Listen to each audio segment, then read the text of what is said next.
जय हिंद. नमस्ते विद्यार्थी मित्रांनो. आताच्या व्हिडिओमध्ये आपण एम.कॉम भाग 1 सेमिस्टर 1 2025 पॅटर्नमधील सेंट्रल बँकिंग ज्या विद्यार्थ्यांनी ॲडव्हान्स बँकिंग अँड फायनान्स या स्पेशलायझेशनमध्ये प्रवेश घेतलेला आहे त्या विद्यार्थ्यांसाठी सेंट्रल बँकिंग या विषयाच्या क्वेश्चन पेपरचा फॉर्मॅट आणि इम्पॉर्टंट क्वेश्चन आपण स्टडी पर्पजसाठी बघणार आहोत. विद्यार्थी मित्रांनो, ॲडव्हान्स बँकिंग अँड फायनान्समधील सेंट्रल बँकिंग या विषयाला एकूण 4 क्रेडिट आहे. परीक्षेसाठी एकूण 100 मार्क असतील. त्यापैकी इंटरनलला 40 मार्क आणि युनिव्हर्सिटी एक्झाम 60 मार्कांची होणार आहे. परीक्षेसाठी एकूण 3 तासाचा टाइम ड्युरेशन असेल. तर पासिंगसाठी तुम्हाला किमान 40 मार्कांची आवश्यकता आहे. इंटरनल तुमची 16 मार्कांची होईल. तर युनिव्हर्सिटी एक्झाम तुमची 24 मार्कांची होणार.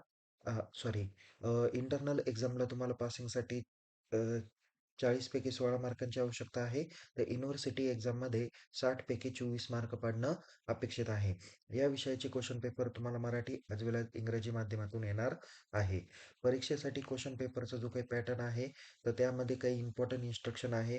परीक्षेत एकूण 6 प्रश्न विचारले जातील. त्यातील पहिल्या नंबरचा आणि 6व्या नंबरचा प्रश्न तुम्हाला कंपल्सरी सॉल्व्ह करायचा आहे.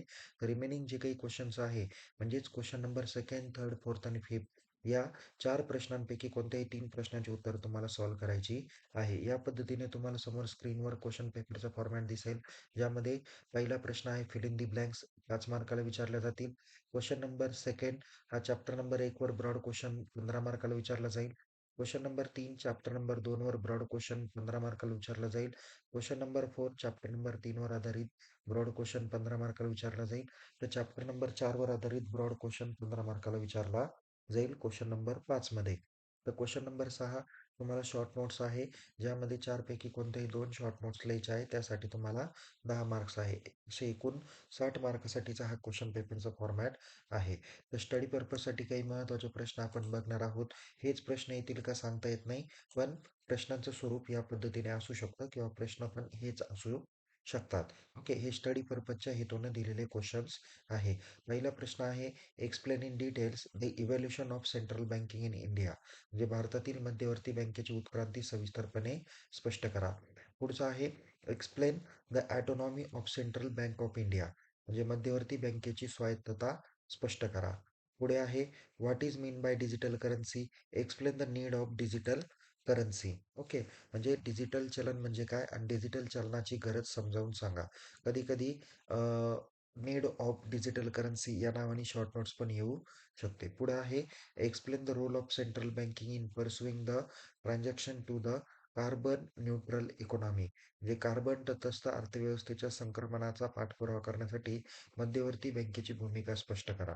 महत्त्वाचा प्रश्न आहे. पुढे आहे, explain in details the evolution and organisation of RBI. Okay, भारतीय रिझर्व्ह बँकेची उत्क्रांती आणि संघटन सविस्तरपणे स्पष्ट करा. महत्त्वाचा प्रश्न हा पण आहे. पुढे आहे, explain aspect of RBI autonomy.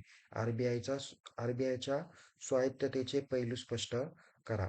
पुढे आहे same, define the term of digital currency. Explain the benefits and dangerous of digital currency. म्हणजे डिजिटल चलनाची व्याख्या द्या आणि डिजिटल चलनाचे फायदे आणि धोके स्पष्ट करा. पुढे आहे, explain the role of fintech and BTech firm in banking transaction. म्हणजे बँकिंग व्यवहारात फिनटेक आणि बीटेक या कंपन्यांची भूमिका स्पष्ट करा.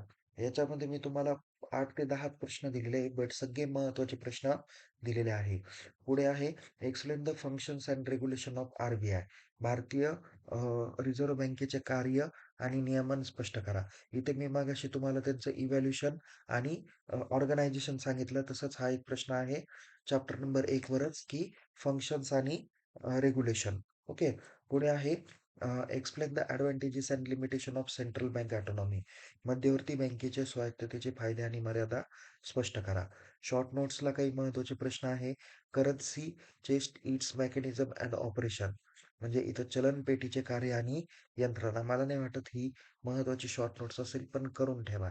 पुढे आहे, RBI and bankers to the government. म्हणजे सरकारची बँक म्हणून आरबीआय, त्यांचं काय महत्त्वाचा रोल आहे तो या ठिकाणी स्पष्ट करायचा आहे. पुढे आहे, फिस्कल पॉलिसी, मॉनिटरी पॉलिसी. ह्या काही महत्त्वाच्या नोट्स आहे.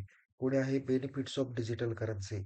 वरती जर का तुम्हाला डिजिटल करन्सीचे या ठिकाणी बघा डिजिटल करन्सीचे तुम्हाला बेनिफिट डेंजरस इथे पण सांगितलेले आहे किंवा डिजिटल करन्सी आणि त्याची गरज जर का वरती सांगितली, तर खालती तुम्हाला ॲडव्हांटेजेस किंवा डिसॲडव्हांटेजेस तरी विचारले जाऊ शकतील. म्हणून तुम्ही त्याचे डिजिटल करन्सीची नीड, त्याचे ॲडव्हांटेजेस, त्याचे चॅलेंजेस किंवा त्याचे धोके किंवा डेंजरस ते पण काळजीपूर्वक करून ठेवा. मौद्रिक धोरण म्हणजेच मॉनिटरी पॉलिसी.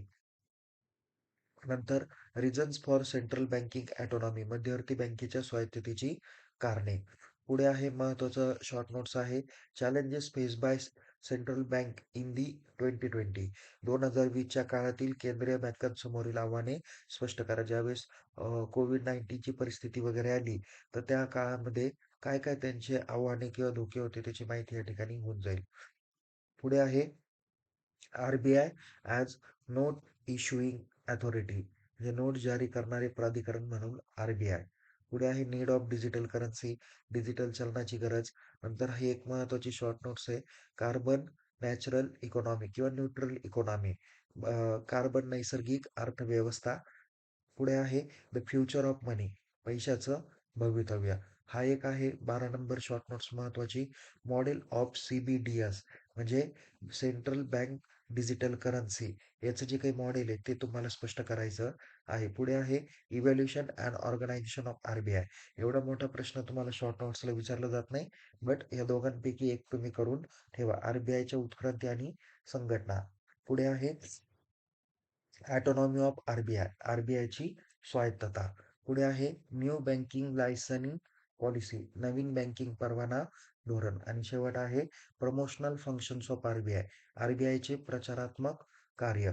तर विद्यार्थी मित्रांनो, आताच्या व्हिडिओमध्ये आपण ॲडव्हान्स बँकिंग अँड फायनान्स या विषय या स्पेशलायझेशन ग्रुपमधील सेंट्रल बँकिंग या विषयाच्या क्वेश्चन पेपरचा फॉर्मॅट आणि स्टडी करण्याच्या हेतूनं काही महत्त्वाचे प्रश्न आपण या व्हिडिओमध्ये दिलेले आहेत. या पुढच्या व्हिडिओमध्ये आपण भेटूया एका नवीन विषयासह, नवीन व्हिडिओसह.